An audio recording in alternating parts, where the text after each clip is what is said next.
makes it possible for an ordinary person to open their mind to art?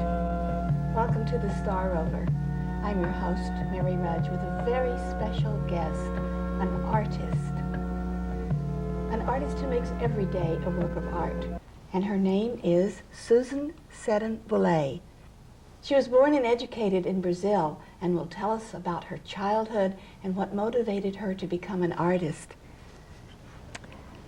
Well, I always drew ever since I was a child, and it was just something that I did and something that I loved to do. And I was brought up on a farm, so that what I drew was what was around me, and so they were mostly animals, and the things I drew best were cows and horses and those sorts of things. And so that was the what I did with my time. That's how I lost time, was when I drew. What was the landscape like in the part of Brazil where you grew up? Where was that? It was in the state of São Paulo, and in the interior, in the north part of the state. The land itself was rolling, open rolling countryside. Color of the earth was purple. It was deep purple color. Very tropical. Wide rivers and many forests and lots of open land. Still unspoiled? This was quite a while ago. This was when I was a child. There's movement now to begin to rescue and to stop the destruction that's been going on. So this next year in Brazil is the ecology year. So there's the International Ecology Conference is happening there. So there's a lot of focus on that now. So you had a close relationship to the earth itself and the creatures of the earth, and these were your first influences. They were. And later on, when I went to boarding school and everyone was painting sailboats, I was terrible at it. It just didn't work. You know, it was very boxy and had no movement. So I've always found that if I work with things that I know and that I have an affinity to, that it works much better for me. So you have an intrinsic feel for your subjects. Yes, I have to have that connection. That's very important. You didn't have an art teacher per se in school, or art classes in school, until you went away? That's true, because we were sent to boarding school as children, because the schools in the interior were they were small schools in which 5 classes would take place, but there was very little education available. So we always went off to boarding school. But it was still in Brazil? Still in Brazil. And the subject matter was academic. The teachers would teach you how to draw, how to paint, according to what, the old masters, or? Well, actually, I would just take whatever the regular art classes were that were given in school. So mostly in the beginning it was just learning to draw or to use colored pencils. Or. Did you have those kinds of teachers that said, paint the sky blue? Probably. Probably, yes. I don't remember. I just remember drawing. I don't really remember people teaching me. That came later when I went to when I did more formalized. But you had a natural talent, and what you were really trying to do was find a way to learn the materials that would make your talent its fullest potential. You weren't trying to learn somebody else's style or somebody else's technique as much as trying to develop your own vision, would you say? Well, I think in the beginning when one is learning, I don't think one's aware of that so much. You know, you're beginning everything. I mean, there's certain things that draw you in that become interesting, and I think that's how you learn. And I think that you learn to use the materials, and then the whole thing with technique comes much later, I think.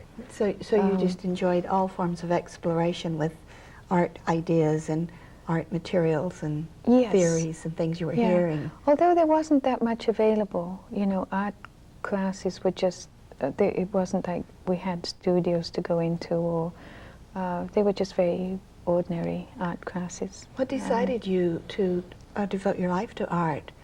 Did you ever have another childhood ambition? No, it was an accident, I think. It wasn't something I'd planned. It was just, I happened to end up doing that. When I was in my teens, I was sent to Switzerland to school, and that was my first real exposure to culture, as it were, to art and to music and to museums and to collections. museums. Yes, because I had a fairly living in the interior of Brazil, there wasn't much of that available. People didn't have art as a way of life. No. That you knew as a role model in your childhood. No. But were your parents open to the idea that you could become an artist or anything you wanted? Or did they have a plan for you? I don't think there was any plan for me, but my father, who was a great lover of books, he loved books, and because it was the interior of Brazil, he would order books through the Book of the Month Club, Mm-hmm. and so he would get books on how to draw, on the masters, and so he really did make that possible. He exposed me to the little that he knew. He was aware, and in that way he encouraged you. Yes, although he himself hadn't a clue about art, but he certainly opened the door for me. Did other members of your family, had they been artists in the past, your grandparents, or did other members of your family become artists? There may have been a grandmother. I don't know where the talent came from, but none of my immediate family. Somehow people don't think of Brazilians as having blue eyes, and I guess we have mindsets about culture and about people who live in various places. And never having been to Brazil, I wonder, is this a Brazilian look? Not at all. I'm actually not. I am Brazilian because I have a Brazilian passport, but my parents were British. They were actually, they came from South Africa to Brazil in the early 30s and settled there. Looking and for then their parents had come from England, so they were looking for a different way of life. Yes, and my father had a job with a British company in agriculture. He was a citrus man, citrus expert. But having lived in Africa, they learned to love the jungle aspect of it, the primal aspect of nature. I would think so. In the house I was brought up in, there were always pictures of animals, of lions and elephants, and so I grew up with the images of animals all around me. This is certainly evident in many of your works. In fact, your 1991 calendar shows women's faces merged with faces of many types of animals. And you make a calendar every year now. Yes, correct? Pomegranate, who is my publisher, and they have been doing a calendar now for 3 years. And in fact, 2 calendars. There's the shaman one and the goddess one. And the shaman calendar has also, some of those same pictures have been made into a book. And actually, you've brought that book. Yes, I have. And you do many covers for the magazine called Shaman Magazine? No, that was the beginning. That was when I first started. I did some work for them right at the beginning, and but recently it's been more book covers. And, Well, what does the word shaman, what meaning does that hold for you? For me, it is a shaman. For me, is someone who is connected to, perhaps to healing. He is the medicine man. He's the person who has a foot in each world. He can go between worlds and return with information that is helpful. But women have this role too. Yes. And they go by the same name, isn't that true? That's true. Yes. So are your pictures depicting people of both sexes and animals of all kinds? They tend to be a bit androgynous. The first picture I ever did in this style, which was about 10 years ago, I always thought of it as a man, and it was only recently in looking at it and with other people telling me that it looked feminine that I realized that it was a feminine image. Many of your traveling. pictures do show men and women in mythical relationships and legendary settings. I noticed that you have a postcard series, and this is the box.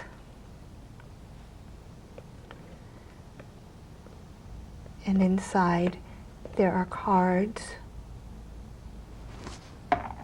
note cards, and you also have postcards, correct?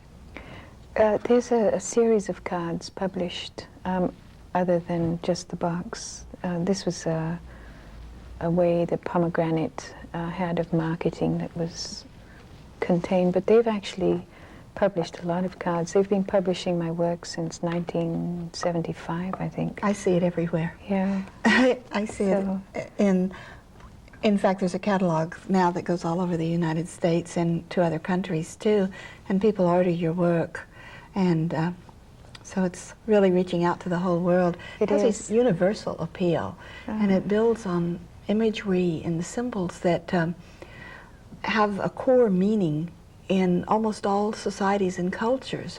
Almost every ethnic group is represented in your art in some way, in some vision.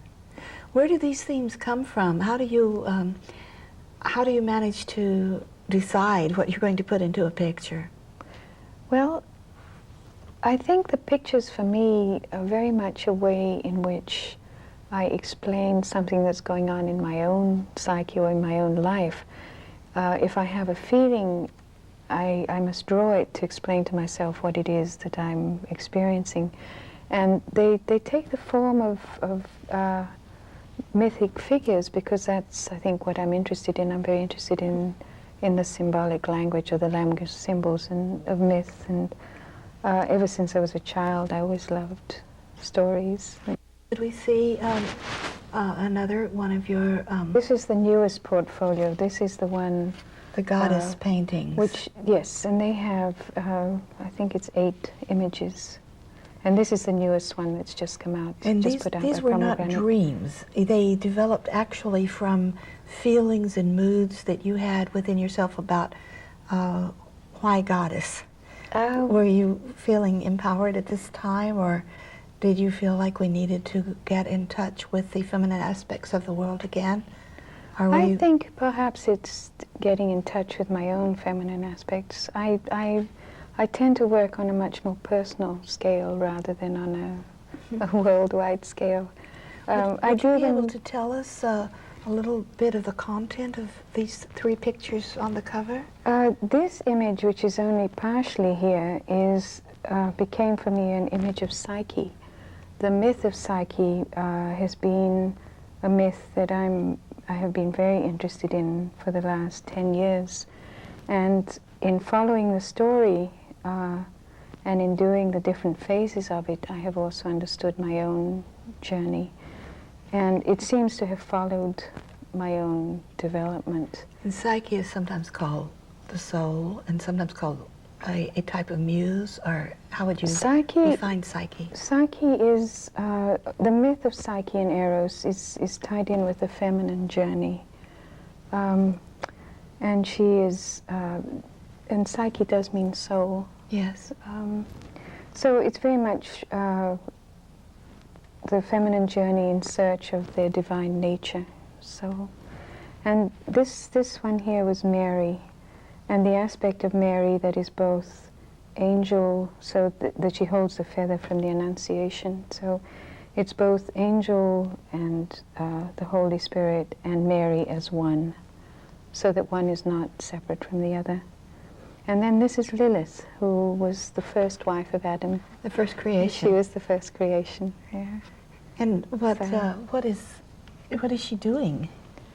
She's very much connected to aspects of which later on we became afraid of, and thus she became tied in with the demonic rather than with the creative, so that she holds here a flower, but it's also a skull, which is then tied in with death. But actually your paintings, it can mean anything to anybody that chooses to look for symbols. You do pictures of people themselves, and you paint them symbolically as well as literally. Is this correct? Yes. I think my work, the symbolic language is a universal one, and that we all have. It's the same language as the language of dreams. It's the same process of touching in, so that I think they're recognizable because we all tap into the same place. We all draw from that place. It's the creative pool, you know, that we all They draw say from. our DNA, the human DNA, is how many billions of years old, and everyone has inherited some aspect of that within the cell or the gene throughout all of these centuries, from the time when we were all interconnected and related, so that we do have a common origin. We do have a common consciousness.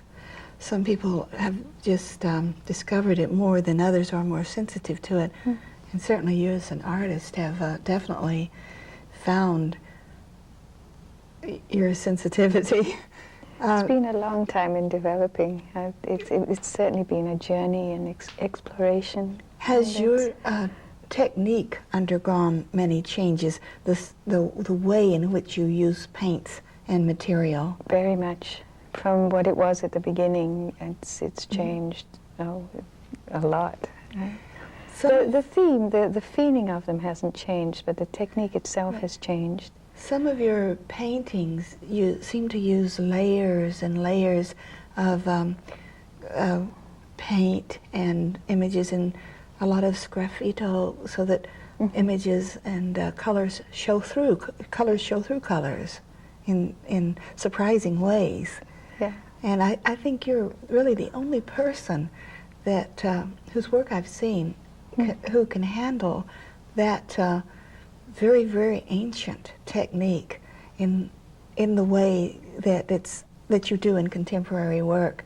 I'm always so amazed when I see it. I feel like I've been taken back through centuries to some source of power, artist power. And what other ways do you work with your art? Mostly through painting. I've done some sculpture, but mostly through drawing and painting.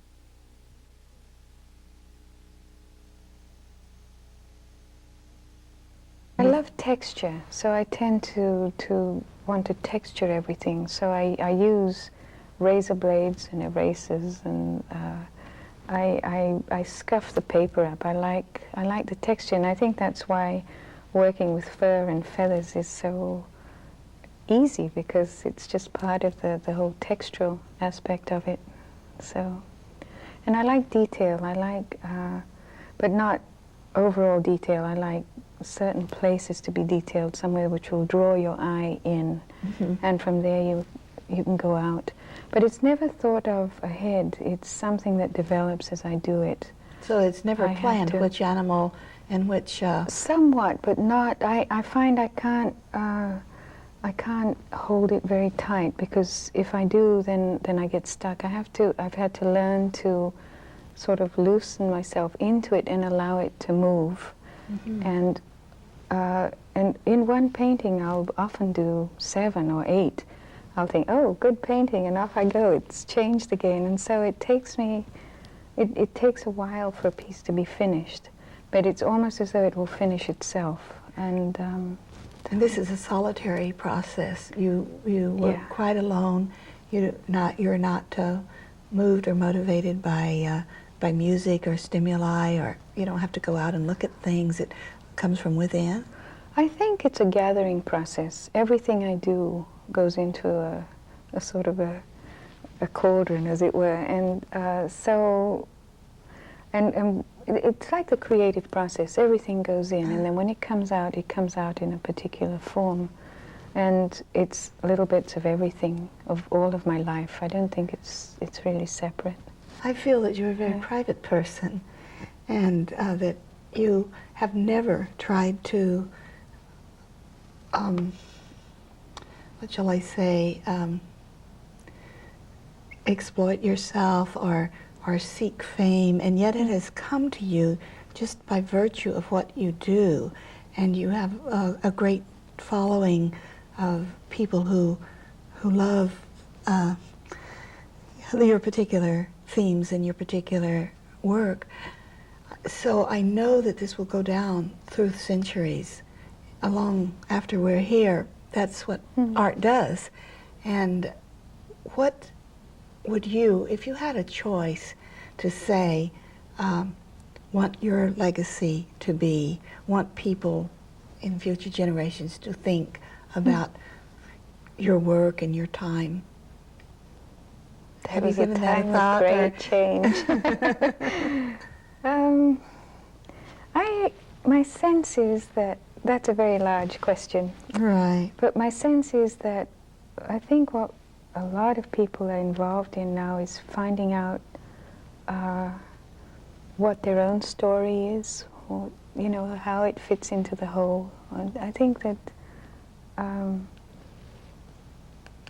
I find that my work, for me, is the way in which I connect into things I care about. So yeah, I do care about what happens to the world. I do care what happens to the animals, or, you know, the way we, and I feel that we're all interconnected.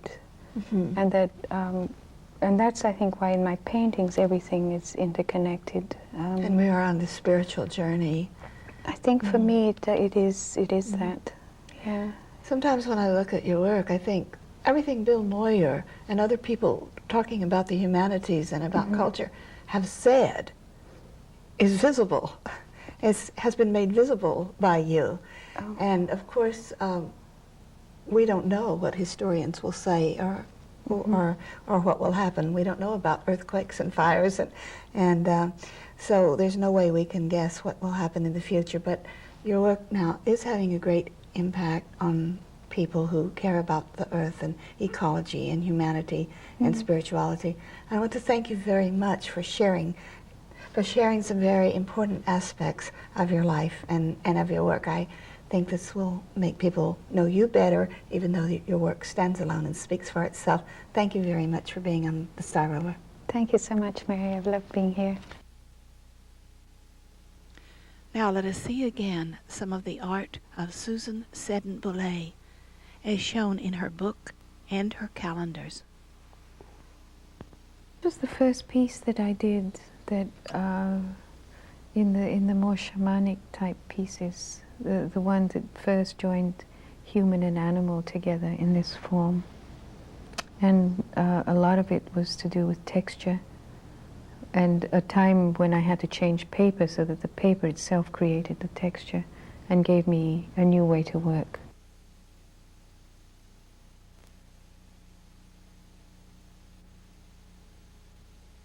This piece came out of a dream, and a dream I didn't understand at the time I had it. And it was only years later that I understood it. And it was the image that my publisher chose to put on the first page of the book, which was interesting without knowing the story. It was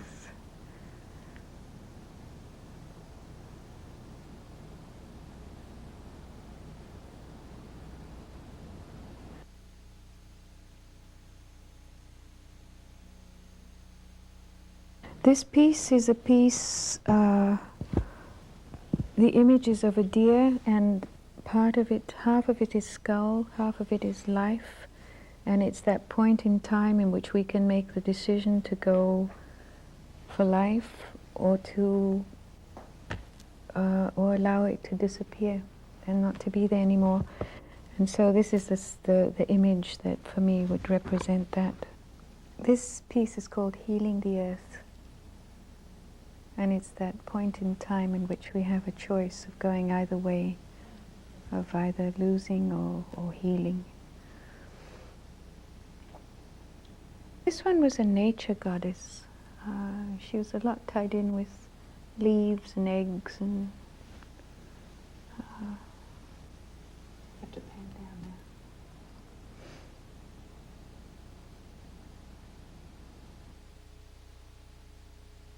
now. It's tied in with the woods and wild things, eggs, new life.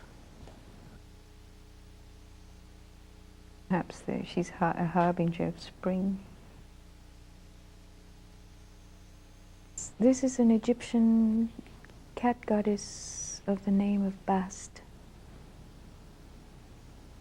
The cats were very revered in Egypt, and thus there was a cat goddess created in honor of that. There were temples for her, and they were full of cats.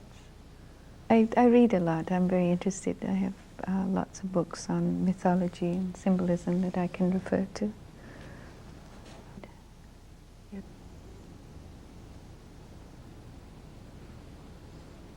This is Persephone in the underworld. And although you can't see it in her eye, there's a flower which is her springtime aspect. Her mourning the fact that she's not on earth and that she has been stolen away into the underworld.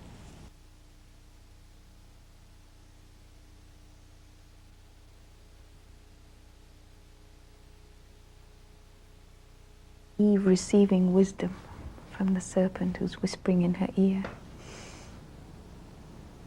How did she get to be a goddess? She was always so mortal in all the stories I read.